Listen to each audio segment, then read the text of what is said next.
La situation dans l'Est affecte beaucoup les gens pour plusieurs raisons. La première raison, c'est une condition directe liée à la guerre. Cette condition directe liée à la guerre, c'est la destruction des centres de santé, l'attaque des centres de santé et bien sûr la perte des personnels de santé. Ça, c'est une action directe. Mais malheureusement, ça entraîne une action indirecte. L'action indirecte, c'est, par exemple, nous luttons contre des virus là-bas, comme le Mpox. Mais quand vous détruisez le centre de santé, les malades Mpox sortent et ils vont dans la ville. Ils ne sont plus surveillés. Donc ils contaminent d'autres personnes. Alors qu'ils étaient sous surveillance, maintenant ils ne sont plus sur surveillance. Et donc ça, c'est une façon indirecte d'aggraver le système de santé. La troisième façon, c'est le déplacement des populations. Donc, ces populations qui déjà étaient fragiles sont maintenant déplacées et dans des conditions où il n'y a plus d'assistance correctement. Et donc, la situation dans l'Est a affecté beaucoup plus le côté social, le côté sanitaire, le côté humanitaire de notre système. Mais comme nous n'avons plus d'assistance, parce que les partenaires s'en vont quand il y a de la guerre, et donc ça aggrave encore, nous avons plus de 7 millions de personnes déplacées. Et donc, quand ils sont déplacés, ils n'ont pas d'assistance directe, ils sont en capacité d'être contaminés par des maladies qui étaient contrôlées, ils sont en capacité de transporter eux-mêmes ces maladies ailleurs, donc la situation est grave sur le plan humanitaire. D'abord, je dois noter que c'est une guerre injuste, parce que la RDC n'a jamais attaqué un pays. Jamais. Nous avons commis l'imprudence peut-être d'accueillir, après le génocide du Rwanda de 1994, nous avons accueilli des Rwandais chez nous. C'est tout ce que nous avons fait, accueillir. Mais maintenant, à cause de ça, mais à cause surtout de nos minerais, le nouveau pouvoir au Rwanda a décidé de faire la guerre à la RDC. Donc la première des choses que nous pouvons attendre, c'est que la justice soit faite tout simplement, que le Rwanda se retire. Deuxièmement, que la communauté internationale arrête de penser que parce qu'il y a eu le génocide au Rwanda, on peut tolérer le génocide au Congo. Et troisièmement, que on rétablisse les populations dans leur lieu d'origine. Parce que 7 millions de déplacés, c'est trop pour un pays. Même si on prenait un pays développé, un pays qui a de grands moyens, 7 millions de personnes, c'est beaucoup trop. Donc nous attendons cette assistance aussi pour ces personnes déplacées, pour que le côté humanitaire, au moins pendant la crise, vienne aider ces populations qui n'ont rien fait. Ils n'ont jamais attaqué quelqu'un, c'est des paysans, c'est des gens paisibles qui sont chez eux, mais parce qu'il y a des minerais chez nous, on prend le prétexte que les génocidaires du Rwanda sont chez nous, donc il faut attaquer le pays. Mais ça fait 30 ans. Alors, c'est l'inverse chez nous. C'est l'inverse chez nous parce que les États-Unis sont en train de s'intéresser à notre pays. Ça, c'est l'inverse. Pourquoi ils s'intéressent à notre pays? Pour la même raison que le Rwanda. Les minerais. Nous avons les plus grandes réserves en minerais et donc les États-Unis sont très intéressés. Aujourd'hui même, comme nous parlons, aujourd'hui même, notre ministre des Affaires étrangères et le ministre des Affaires étrangères du Rwanda sont à Washington pour signer un accord entre les deux pays sous le contrôle des États-Unis. Donc de ce côté-là, les États-Unis sont plutôt en faveur d'une résolution de la question de la guerre parce qu'ils veulent investir en RDC. Cependant, leur retrait de manière générale de tous les fonds qu'ils donnent au niveau international affecte terriblement notre pays. Oh, il y a beaucoup de choses que nous faisons déjà. notre système de santé n'était pas résilient. Vous savez, la RDC, à cause de la forêt très importante que nous avons, à cause de la pluviométrie, on a beaucoup de pluie, on a 52% de réserves d'eau de toute l'Afrique. Donc c'est beaucoup. Nous avons la première forêt équatoriale. Et donc le contact avec les animaux a entraîné plusieurs épidémies. On a eu Ebola, on a eu Covid comme tout le monde, mais on a maintenant un pox, mais on a d'autres épidémies qui peuvent survenir à cause de cette proximité entre le monde animal et les humains. Et donc le système était très fragile. À chaque fois qu'il y avait une crise, le système s'effondrait.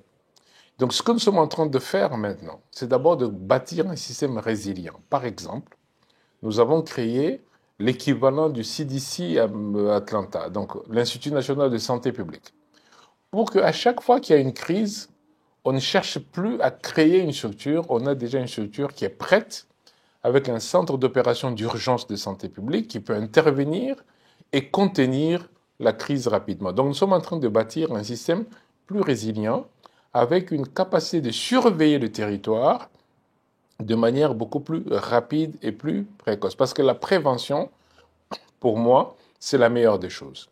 Deuxièmement, nous sommes en train d'élargir la vaccination pour que nos enfants qui meurent, les enfants de moins de 5 ans qui meurent faute de vaccins, donc à cause des maladies qu'on peut prévenir, pour que ces enfants-là soient protégés. Donc nous sommes en train de bâtir un grand système de vaccination pour que les enfants, ce système s'appelle le plan Machako, et donc pour que les enfants soient protégés. Troisièmement, nous avons rendu, par exemple, la gratuité de la maternité. Comme ça, nos mamans qui accouchent, les bébés qui naissent n'ont plus à payer. Et ça, c'est le gouvernement qui prend en charge, avec des partenaires comme la Banque mondiale. Mais ce sont des efforts que nous faisons pour améliorer l'espérance de vie des Congolais. Parce que, au-delà de la guerre, au-delà des manques de financement, il y a des choses qui relèvent de notre capacité à nous, en termes d'organisation, en termes de structuration et en termes de financement que nous devons nous-mêmes mettre. Non. Et c'est dommage. C'est dommage qu'ils ne soient pas plus impliqués parce que, tout simplement, on a une population de plus de 100 millions d'habitants. Et cette population va doubler d'ici 30 ans. Donc, ça serait un très grand marché. Et c'est dommage que Big Pharma ne s'intéresse pas encore. Parce que Big Pharma s'intéresse beaucoup à des nouvelles molécules, à des nouveaux produits qui coûtent encore cher et que les Africains en général et le Congo en particulier ne peuvent pas encore acheter. Et donc, ils ne font pas beaucoup d'efforts sur les anciennes molécules, sur les anciens médicaments qui sont encore efficaces chez nous. Parce que chez nous, avec les maladies infectieuses, avec les problèmes de la femme et des nouveau-nés, on a encore besoin des anciens médicaments qui sont très bons pour nous encore. Et Big Pharma n'est pas très impliqué là-dedans. Alors, je vais vous donner un exemple très précis. Quand il y a eu Covid, quand il y avait Covid, moi, le président de la République, son Excellence Félix-Antoine Tshisekedi, était président de l'Union africaine. Et moi, j'étais son conseiller par rapport à tout ce qui était santé. Et là, il y a eu des erreurs de communication qui ont fait que les Congolais ont refusé les vaccins de Covid. Mais vraiment refusé. Nous étions le pays au monde qui était le moins vacciné à cause des erreurs de communication.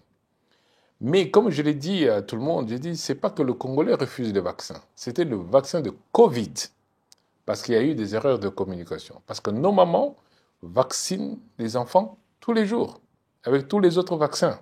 Les vaccins de routine. Donc, nous n'avons pas de problème avec la vaccination. Nous avons eu un problème avec la vaccination de Covid. Alors, ce que nous avons appris, c'est que premièrement, ce n'est pas tout le monde qui doit communiquer parce que le monde a changé. Aujourd'hui, une erreur de communication peut bloquer tout un système. Donc, c'est vraiment très important. Deuxièmement, il faut vraiment impliquer les communautés. Parce que ce sont ces communautés qui utilisent les services au kilomètre zéro. C'est eux. Et donc, il faut les impliquer. Troisièmement, il faut surtout que nous produisions nos vaccins en Afrique. Pourquoi? Parce que il faut qu'on enlève de la tête des gens qu'on veut nous tuer, on veut nous réduire la population, il faut que les Africains voient qu'ils produisent eux-mêmes ce qu'ils consomment. Et aussi, dans le domaine médical, donc pour les vaccins aussi. Non, on a une grosse stratégie d'abord qui est internationale, qui n'est pas seulement de la RDC. Il y a 2 ans, j'étais à Paris parce qu'il y avait une grande réunion internationale avec Gavi, avec toutes les grandes firmes, parce qu'on veut que les Africains commencent à produire au moins 30% des vaccins qu'ils consomment. Et donc, c'est une stratégie mondiale dans laquelle nous sommes impliqués parce que tout simplement, nous sommes parmi les plus grands consommateurs de vaccins dans le monde. Et donc, on est vraiment très impliqués. Il y a déjà des pays qui sont très avancés, comme le Ghana, comme l'Afrique du Sud, comme le Sénégal, je pense, avec l'Institut Pasteur, qui sont déjà très impliqués. Et la RDC est déterminée à le faire aussi. Nous fabriquions des vaccins il y a plusieurs années, mais malheureusement, avec l'écroulement du système, on avait tout arrêté, mais là, on reprend. La couverture santé universelle. Comment ça va arriver?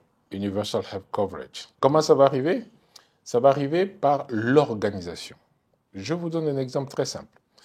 D'abord, la définition pour moi, c'est très simple, c'est qu'il faut qu'il y ait l'offre de soins de qualité, donc les hôpitaux, les médicaments de qualité, des médecins de qualité, les infirmiers de qualité, et puis il faut qu'il y ait l'accès à ces soins, c'est-à-dire les gens ont la capacité financière, la capacité de distance, la capacité de service, et bien qu'ils puissent y accéder. Ça, c'est ça les deux choses, sans se ruiner financièrement. Mais maintenant, notre pays, c'est un pays pauvre, mais c'est pas un pays sans moyens. C'est pas la même chose. Nous n'avons pas organisé la couverture santé universelle. Pourquoi? Parce que tout le monde aujourd'hui qui tombe malade se prend en charge tout seul. Mais quand il se prend en charge tout seul, ça lui coûte très cher. Or, nous avons encore des maladies que nous pouvons soigner avec peu de moyens. Comme j'ai dit, ce sont les maladies infectieuses qui tuent le plus. C'est les hémorragies de la maman qui accouche, qu'on peut soigner avec un comprimé. C'est les maladies causées par le manque de vaccins. Donc, c'est des maladies que l'on peut soigner encore avec peu de moyens. Or, ça ne coûte pas très cher. Et donc, nous avons estimé qu'avec 13 dollars per capita par an, on peut régler 60% de nos problèmes. Mais 13 dollars, c'est accessible. Ça fait à peu près, pour nous, quelque chose comme 1,5 milliard à 2 milliards de dollars par an pour couvrir 60% de nos problèmes. Donc ça montre que c'est accessible. Et cet argent, on peut le trouver sur place. Pourquoi? Parce que l'économie informelle est très développée.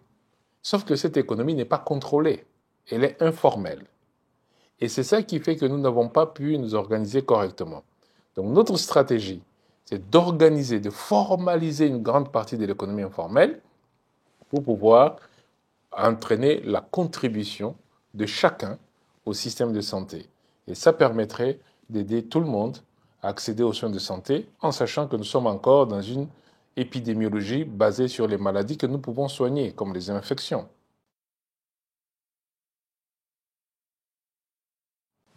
Mon espoir, c'est que le monde comprenne que la maladie n'a pas de frontières et que nous devons nous soutenir tous pour éviter que ce qui commence comme un petit problème dans un pays lointain ne devienne un problème mondial. Et donc, c'est très important que le système de santé, le secteur de la santé, ne soit pas considéré comme un secteur commercial comme un autre. C'est un secteur qui nous intéresse tous et qui entraîne des conséquences pour tout le monde. Et la RDC, avec son territoire très vaste, avec sa forêt très vaste, avec ses réserves d'eau très importantes, est une bénédiction pour la planète, mais en même temps, un risque de maladie épidémique. Et donc, surveiller la RDC sur le plan de la santé, c'est surveiller le monde. Alors, c'est très simple, ça aussi. C'est que malheureusement, nous avons manqué pendant 60 ans de volonté politique. Et je vais vous donner un exemple. Pendant 60 ans, on n'a pas construit un hôpital public depuis l'indépendance. Alors, quand vous n'investissez pas en santé, vous voulez avoir des résultats? C'est depuis seulement que le président Tshisekedi est arrivé au pouvoir, il y a 5 ans, que nous avons construit un premier hôpital public. C'est depuis seulement 5 ans que nous sommes en train de créer le système de soins de santé primaire avec des petits hôpitaux au niveau des territoires. C'est seulement depuis 2 ans que nous avons lancé la gratuité de la maternité pour élever l'espérance de vie. C'est seulement depuis maintenant que nous sommes en train de mettre un système centralisé d'achat des médicaments pour éviter des mauvais médicaments qui circulent. Et donc, c'était une question de volonté politique. Parce que si vous mettez un budget, par exemple, de la présidence de la République, supérieur au budget de la santé du pays, vous comprenez que vous n'allez pas avoir des résultats. Or, c'est ça qui s'est fait pendant 60 ans. C'est pour cela que ce n'était pas encore arrivé, et maintenant ça va arriver.